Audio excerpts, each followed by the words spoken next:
Well, hello, and welcome to my channel, JC Lee MD. I am your host, Jonathan Jia Lee, a Chinese-Canadian Pisces, who is big into psychotherapy as well as brain stimulation. I'm all about the both and this channel is all about finding your bliss, no matter how it happens, whether with that therapy, pharmacology, or brain stimulation kind of intervention.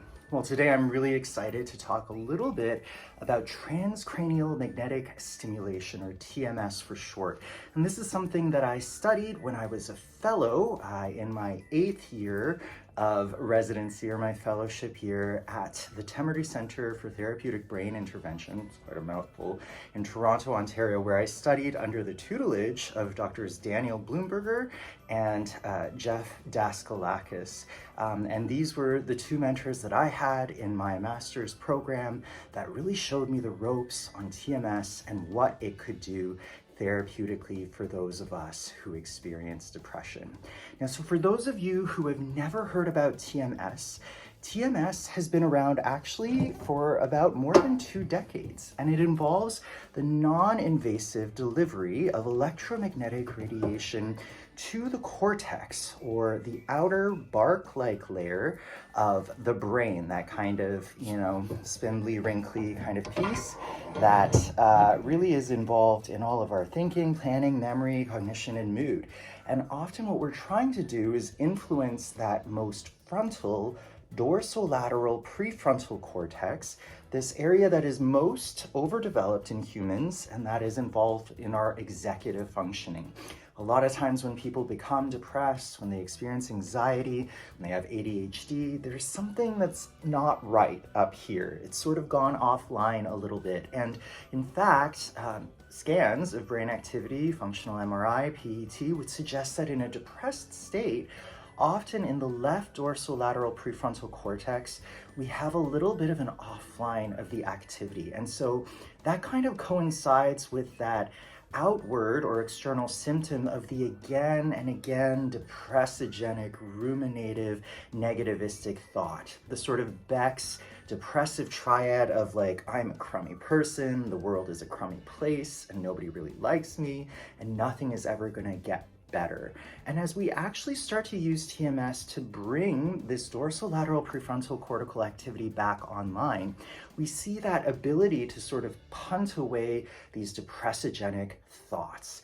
Now, where did TMS actually come from? Well, really, it was, the culmination of several decades, even centuries worth of understanding of the brain as an electrical organ. In fact, as early as 64 AD, there are records of Scribonius Largus, a Roman physician who actually created a treatise called Medical Compositions that you can still find, where he basically described the use of the electric torpedo fish. Actually looks very similar to this kind of modern day TMS coil, kind of like a ray, a manta ray or so. And he would place these rays on the foreheads of the Emperor Hadrian, purportedly. And this kind of electrical stimulation on the emperor's face and forehead, slimy, albeit, seemed to help with his neurasthenia and headaches and aches and pains and all of that. And, onwards towards the turn of the 20th century, Aldini, Galvani, others who really looked at electrical energy and stimulation of the brain and the muscles in the body, we started to realize that the brain really was this electrical organ that could be stimulated externally using these kinds of measures. Now, why is TMS really interesting? Well, in contrast to electroconvulsive therapy, or ECT, the so-called one flew over the cuckoo's nest, Nurse Ratched, the 2 electrodes at the temples, that kind of horrible depiction of modern psychiatry, TMS is non-invasive. That means it does not involve any anesthesia. There is no sort of going under.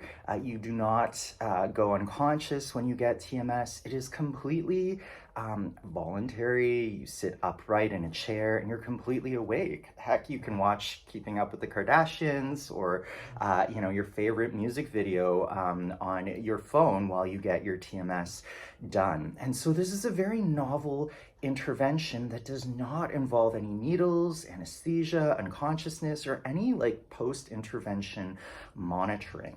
It involves placing an electrical coil or a magnetic coil on the surface of the scalp. So there's nothing that's actually adjoining the TMS coil to my scalp. It's simply opposed tangential to that dorsolateral prefrontal cortex. And as the electrical energy passes through this coil in a figure of 8 kind of shape, although there are many different types of coils, it creates a perpendicular magnetic field that kind of traverses the cranium, hence the transcranial, right? It's going across the skull. And because magnetic energy can traverse the skull unimpeded, you can think of an fMRI or an MRI, for instance, we can really transmit that magnetic energy out to that outer cortical bark-like layer of the brain. And that's where TMS creates these eddy-like currents to kind of tickle the cortex and cause the neurons in the outermost or sort of closest to the outside layer of the cortex to fire. And with repeated firing, we can actually induce what's called neural plasticity or changes in the brain. And over time, when we deliver these treatments again and again and again, day over day over day, typically for about 30 treatments, 5 days a week, we can ultimately get that kind of brain activity of the left dorsolateral prefrontal cortex back online and really get people back to their lives, enjoying their day-to-day lives, their relationships, and restoring their sense of wonder, awe, and peace, whether they're on medications, psychotherapy, or otherwise.